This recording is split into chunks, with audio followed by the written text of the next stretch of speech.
What is up, everyone? Welcome to the newest episode of Nuts and Bolts. And I love giving nice, long, complicated, jokey, funny, whatever intros that we can, but I'm too excited to get into the Chargers talk, so let's just get into it.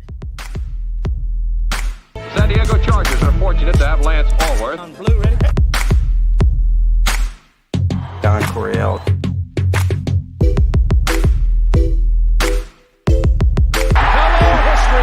Touchdown, San Diego! Woo!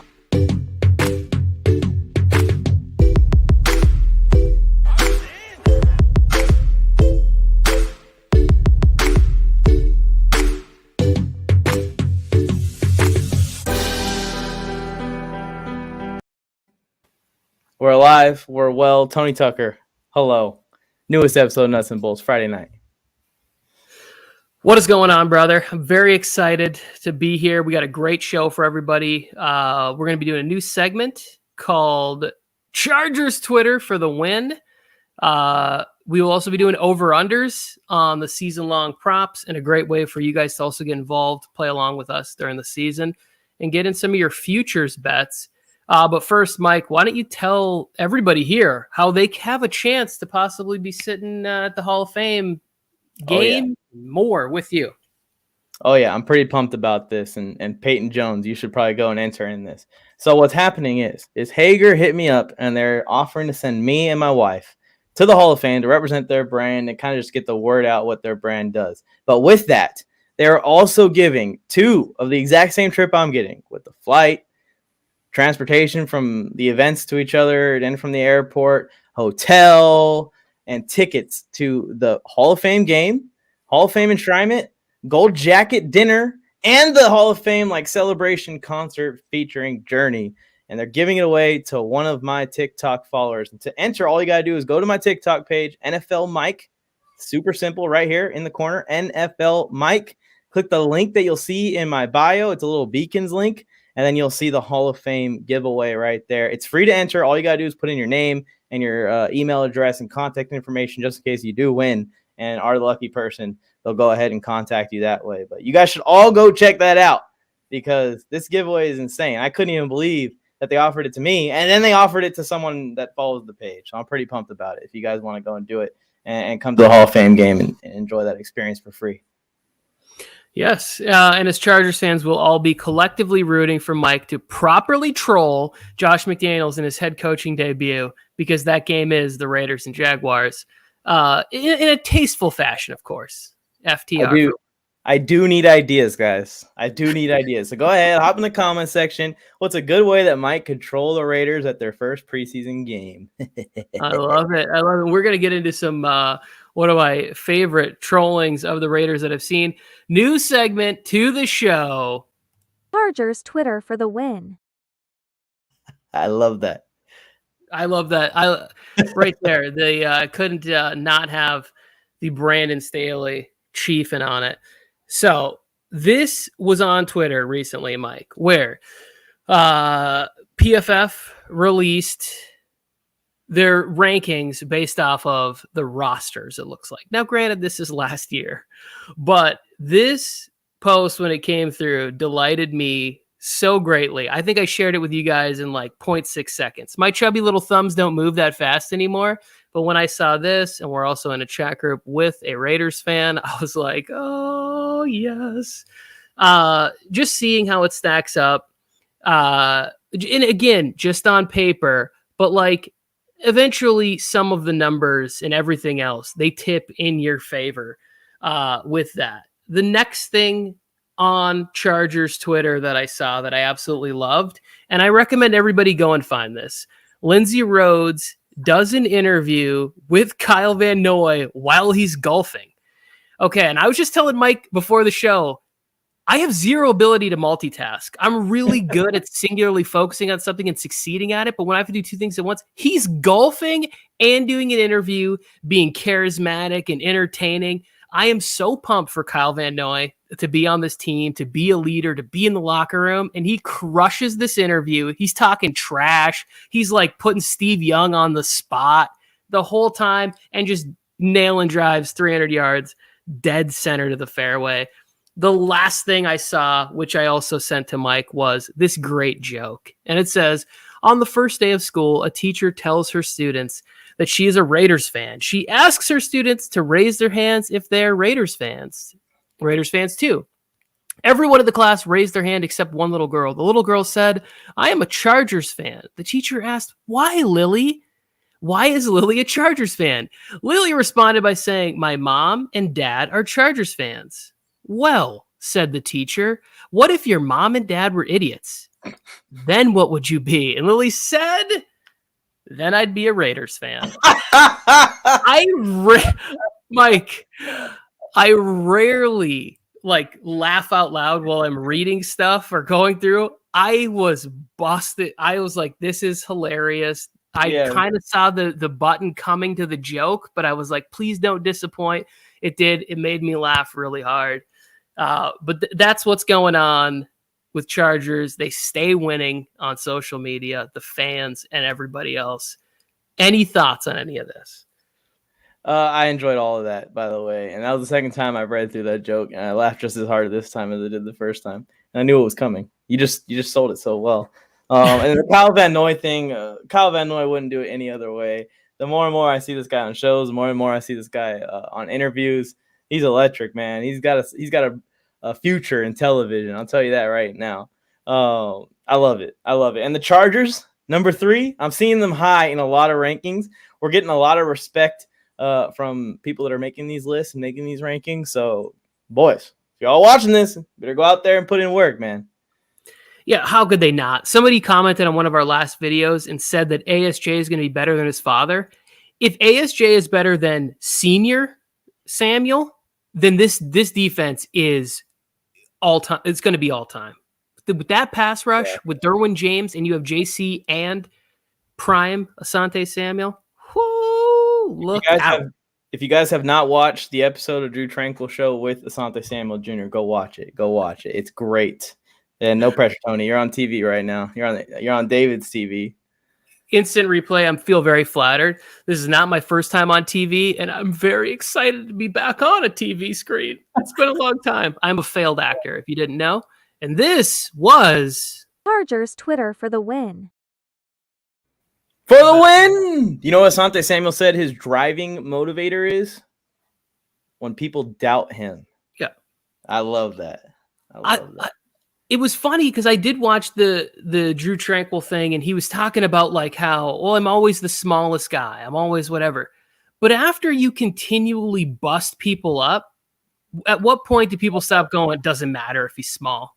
It just when you dominate in high school and then you go on to Division I, you dominate there. And then you start your rookie season as hot as he did. At what point do you just go, you know what? This kid can ball, and he's in year 2, and he's going to be able to float between the slot and outside, and it's going to be magical. I really have a great feeling. He's about to have a season. You know, all that hype that Pat Surtain gets in Denver, Asante Samuel played at a similar level last year that Pat Surtain did. And no Broncos fan has brought up Asante Samuel Jr.'s name. They're going to know his name. Let's move on to the next segment, Tony. Yes. Speaking of Pat Surtain is going to be featured in my first video when I start the Josh Palmer fan club. Oh, there'll be a segment coming up very soon in here. And if you don't know, go check that Tennessee-Alabama tape. Touchdown! Josh Palmer. Somebody got smoked out there. I love it. This is this segment. So, David, you put the pressure on and I messed up. Go into the share segment, Mike, and bring up the slideshow that I uploaded for this. For Prize Picks? Yes. Bada boom. There you go. So what we're doing here, guys, is all of these lines are listed on Prize Picks. And I know I put a promo. Well, the beginning of the show wasn't a promo. That's just an opportunity if you guys want to cash in on that. I'm not getting any extra for every person that signs up. But if you guys want to go onto Prize Picks and play these lines, I do have a discount code through the TikTok page. It's NFL Mike again. So when you guys are signing up for Prize Picks, they'll actually double your initial deposit anywhere from $10 to $100. So that means is if you put in $100, you'll get $200 to play with. Or say you put $10 and you get $20 to play with. That's all it means. You can play these exact lines that we're going to go over, and me and Tony are probably each going to say over for every single one for every single player. But yeah, that's basically it. Here's Herbert's to start with, and you've already seen it probably. 35.5 passing touchdowns, Tony. Let's start with that one. 35.5. We were saying 50 and 60 a week and a half ago. Oh, I wish that I had one like something I could just smash the over right now. Smash, or like one of those crazy TV ads that you see where they're like, these prices are so crazy, I'm smashing all of them. I want insane reaction to 35 and a half touchdowns. And there's people that are higher than this that I was shocked by, but this one to me just seems like a super easy. He had 30 in his rookie season and he had 38 last year. So they kind of middled that off a little bit at 35 and a half. I just think second year in the offense, that this one to me feels like an absolute no-brainer. 36 plus touchdowns essentially is the bet. I'm all in on the over on the 35 and a half. How about you? I'm with you. If I could play a line of just all Justin Herbert, I would. Every single one. Give me one for his completions. Give me one for his completion percentage, his yards, his passing touchdowns. I'll take the over on his rushing touchdowns. I mean, he is just going to be phenomenal. And he's set up so perfectly with the way that they've upgraded the O-line, bringing in Zion and really trying to work on the right tackle position. The line's going to be so much more better. And I also think, like you said, in year 2 in the Lombardi offense, Herbert said that he was lost last year. That was the quote that he used. That's a little frightening for everyone else in the league. If he actually was lost, maybe Herbert's doing what he normally does, being a little bit humble there. But I think that Lombardi saw that this Chargers team was, and I don't mean to be vulgar if there's any kids watching, this Chargers team was fucking unstoppable in the end of games when it's like we're in a close game or we're down by 10 and they just let Herbert go. And they just go ahead, kid, throw every single down, even fourth down. It is unbelievable how great he was in those situations. And you look at that, you look at the tape, you compare everything, and you go, maybe we should do that for 4 quarters of the game next year and break every single season record that exists. Yeah, and we talked about that privately, the two of us, what was going on. Sometimes the offense felt like it was very sort of moving laterally instead of vertically too often, too much or whatever. And I think that those things are also just sort of like his confidence in what he sees in the defense and recognizing them faster, being like, oh yeah, there is going to be a hole in their defensive coverage in the seam on this one. There is going to be a hole on Keenan running a deeper drag route here or something like that. And that just comes with time and experience and reps. And it's just, I think one of the things that we forget is how great so many of these young quarterbacks are becoming so quickly, right? What Mahomes was able to do early on, how Josh Allen has been able to make these crazy leaps in his ability. We saw Lamar Jackson win an MVP. Dak Prescott's been pretty impressive from Jump Street. So like all of these quarterbacks have the ability to get even better than they have already shown, because once you can get to the line, there is great video of Phillip Rivers just getting up there and just telling the defense, like, come on, you don't want to be in this coverage. You know, this is a touchdown. You're like, come on. You're like, you're better than this. They already know because they've seen everything and they've seen it enough. And not to say that Herbert can be there in year 2, but he can start to have more advantages just from experience and reps. Yeah, and one last thing, he's going to improve every year probably until like year 5 or 6 or 7. Maybe he'll continue to improve it, but at the line of scrimmage, he's going to continue to improve, and he's going to get more and more freedom mentally. I'm sure he already has the freedom from the coaches, but more and more freedom mentally to have the confidence to see what he sees and check out of the play and go to what he wants to go to and what's going to be able to take advantage of the defense even more.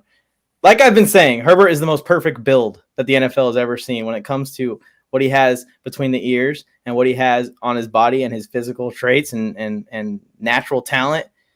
The sky's the limit. The sky's the limit. That's why when I see David put this, I don't think it's crazy. He had 5,000 last year, 52 touchdowns, 4 rushing touchdowns, 56 total.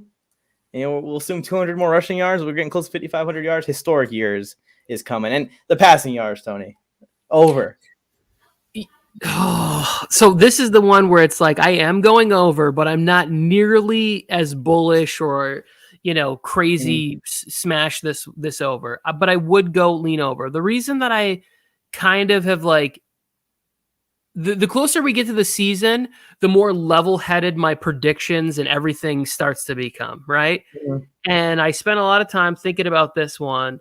If they get shorter fields from the defense, right? If they're getting more, if we're getting a little bit less Justin Herbert on the final couple drives of the game because they're trying to run the clock out, or Trace Daniels is in there trying to work off the spare tire, like maybe we see less of these sort of garbage time yards where it's like, we don't need the comeback. We don't need the 125 yards in 5 or 6 of the games, which kind of bumps that right there around that 48 to 4,900 passing yards. So yes, I'm still going over because we're talking about the MVP of the 2022 NFL season, but it's this one's a lot closer than the touchdown. The touchdown one to me feels like a no-brainer.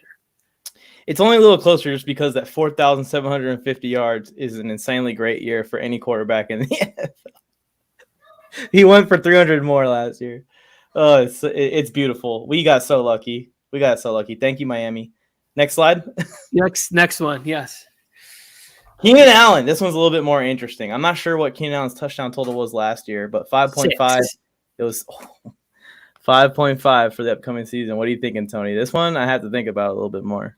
So this one, if I'm putting Justin Herbert at going over, in my estimation, somewhere around 45 to 50 touchdown passes in that neighborhood, then this is an over for me because this is his number one target. So I, again, like his ability to get open inside the red zone, for him to be the most reliable, familiar target that Herbert has.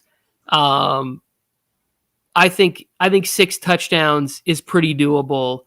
Again, all of this, everything to me can be bumped up a little bit because of what happens when you play with the defense that I anticipate we're going to get to see this year.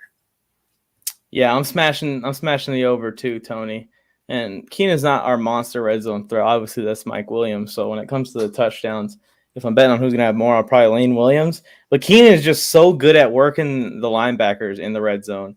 And that's one of his best skills, is working the linebackers and the safeties over the middle of the field. Whether he's opening it up for someone else or getting open himself, he still scores a bunch of touchdowns. He's been doing it for years. 6. That's all he needs. He needs to replicate last year, and I feel like he can even do better than last year. The receiving yards, though, that one's a little bit more interesting. I think that he's going to be right at this number, maybe a little bit more. David's in here saying 1,200. That would be a lot because you're telling me that Mike Williams did not make the top 100, as I said a couple weeks ago. But, yeah, Mike Williams and Keenan Allen fighting for receiving yards. They both have had 1,000 yards in multiple seasons. Tony, do you think Keenan Allen has 1,000 again? I think he does. I think that he does, but I think it's just barely. I think it's like a week 18. Keenan, we need to get Keenan one more catch of 13 yards or more type of a situation to put him over consecutive seasons with 1,000 yards. It's more like that. Because again, the need to throw the ball, the need to have a veteran like Keenan in the fourth quarter of football games if you do have more leads this year. Now, I'm not saying every game is going to be a blowout, but if 4 to 5 games, your offense and defense both came to play on the same day, you're going to see veterans and you're going to see your stars playing less in those football games, right? So, like, I'm just saying, like, I think that the number is probably right there, around 1,000. This was the one that I had the most trouble with, but I went the under on this, 7-8 touchdowns and 1,015 yards or something like that, which would go under. It's so tough. I probably wouldn't touch either one of these if I'm making mine in there. It's definitely going to be right at these numbers. Like, Keenan's going to have 8 or 7 touchdowns. He's going to have 1,000 and going into the last game of the year. And it's going to be like, is he going to get those 50 yards and your extra touchdown? Is he going to get it in the last game? Who knows? I think that this is a good point too. If Keenan's in the slot and Palmer's outside, Keenan's going to smash both of these. That's a big thing to me too.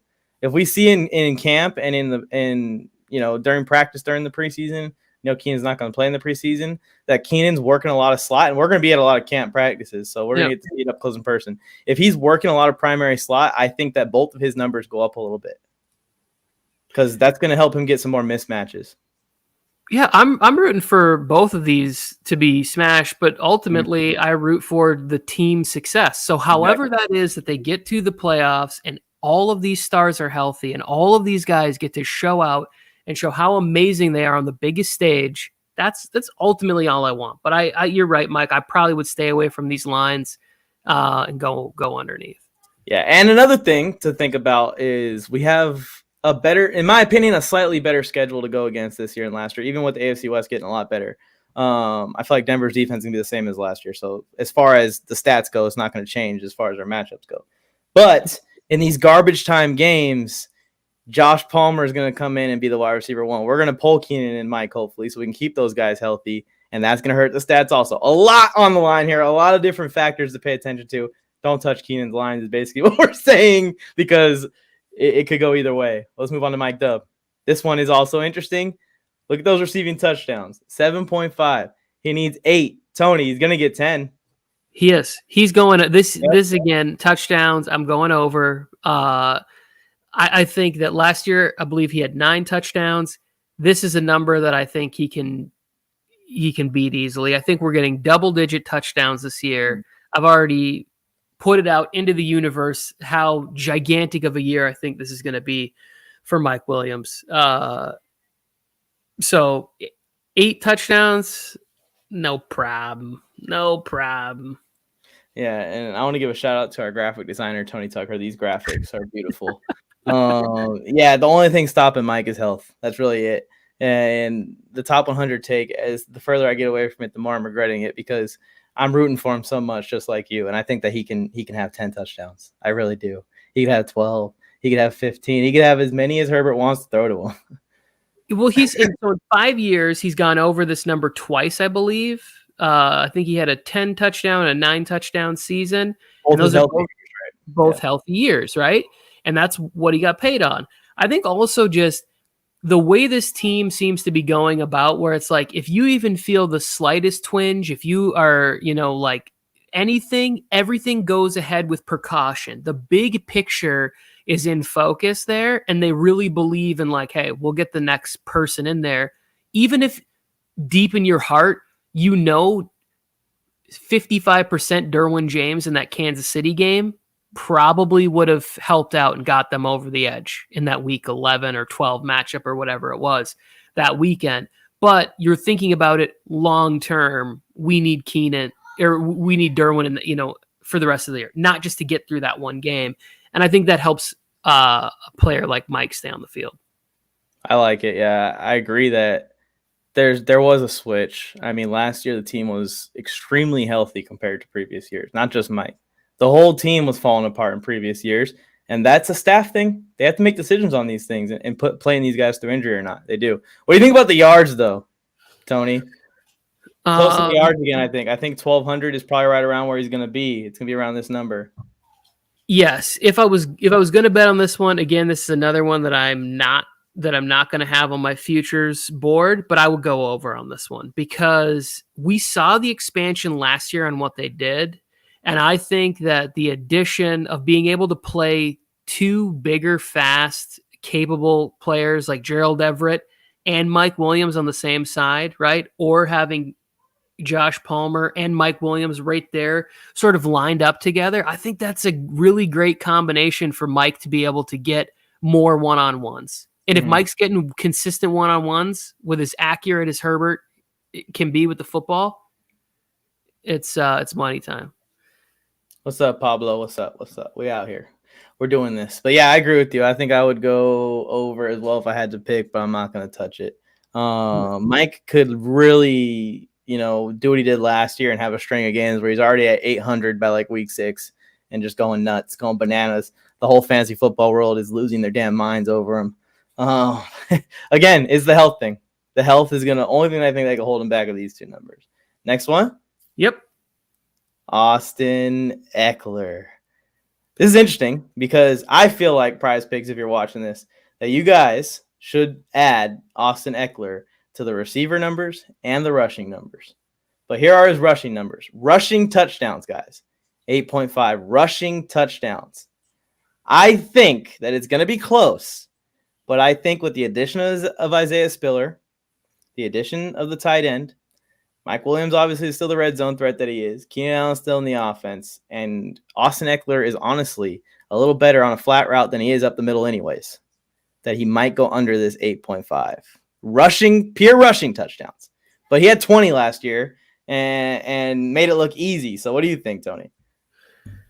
Yeah, I do think this one is under, right? And I think it could be right there at 8, but that's where they get you with the hook. With that half, would they get you with that half?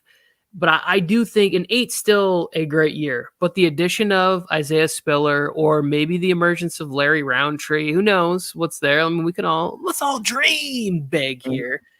But you get those. You also going to have Herbert stealing some sneaks down there in the end of the game. And again, I cannot harp on this enough. Veteran rest in these games. And he's one of those players that will be losing carries in the fourth quarter if Spiller or Roundtree can emerge as like a viable, we're going to put you out there and you're going to ice the game. And I honestly, I think that's Isaiah Spiller. So I would say that this number to me is going to be, would be an under. But I'm rooting for it. I'm rooting for another 20 touchdown season. I think we saw a season that we'll look back on it and we'll be like, did he really do that? Did he really have 1,520 touchdowns that one year? Because a lot of people don't talk like that's what he did last year. And he was great. He is a baller. And he deserves, for last year's season, he deserves similar praise to the way people are hyping up Joe Mixon's breakout year and hyping up other running backs' breakout year. It wasn't even a breakout year. Eckler's been doing this, but it was definitely his career year so far. He wants to know about the total touchdown over-under. That's the problem. That's what I was trying to say at the beginning of this prize pick is that I don't think that they have that for Eckler. They should have total numbers for some of the players that are more gadgety like Eckler. Is once they get closer to the season, they expand it. Yeah, they finally, the reason we did this is I was waiting for prize picks over unders to come out. They finally updated this past week or weekend or whatever, and they got somebody else on there besides Justin Herbert. I think at some point we'll get Gerald Everett on there. I think there might even be, some buzz for a couple of the defensive players. They'll start to get sack totals for Bosa and Mac. And I'm very interested in what Max's sack total is, because if they keep it, around 10 or lower, I'll probably be going over on him, and I'll actually put money on that one. Yeah, you might have me on your side on that one, because again, it's gonna be insane. It's gonna be insane. Rush yards, last one, Tony. 725. He had 900 last year, right? Yep. I like 725. I like the over. I like the over on this one too, Mike, because you add Zion to the right side. If they keep the left side intact, we all know what it is. It's Pro Bowl Pipkin season. Pipkin Pro Bowl season. Yeah. However it rolls off your tongue, that's how you say it. And you keep on just dusting in you burn some sage and you put it in the universe right there. Come on, Pip Daddy. He loves the kids. Here it is. I think 750 yards rushing behind this offensive line with these weapons with Herbert. It's very, very doable. I'm over on this one. Yeah, and Joe Lombardi, even if they do lean a little bit more pass heavy, like I think they will just because of Herbert's development getting better and better, this offense is still very balanced. This is the same offense that they were running with both Alvin Kamara and Mark Ingram, and they both were putting up numbers in this offense as runners of the football, even though it's heavy passing, 5,000 yards passing. I think 725 is going to be easy. I mean, this is the goal for every single running back in the league. Get him to the second level, and let's see what DBs can do against them. No DBs are bringing down Austin Eckler by himself. I don't care how short he is. This man's a bull and a bowling ball when he gets his momentum moving forward. You're going to see what he did to the Raiders there in that first game a lot this year, I think, where he's getting to that second level, and three guys are bouncing off of him. Yeah, I mean, what is this, 50 yards a game or something to get to 900 or I don't know. Math. Yeah. I'm not doing math right now, but it's not that much. So I think this is an easy over. And that's the last one. I like that because we could have easily just been like over. They're all going over. Mm-hmm. I think we were pretty fair pretty We were realistic reasonable about it. We were reasonable, and it's really like there's some that are really close, and it's not that we think that the player can't reach the number. It's just the situation and the offense that we have going into next year. There's a lot of mouths, and Herbert's going to spread that rock around like he did last year. We're going to see Josh Palmer have 600, 700 yards. I mean, how much more can we even put up? Is there enough time in the quarters to put it up? Oh man, I can't wait. I can't wait for. It's going to be great. I cannot wait to see this team on July 27th for camp and for those dual team scrimmages. I cannot wait to see what they look like.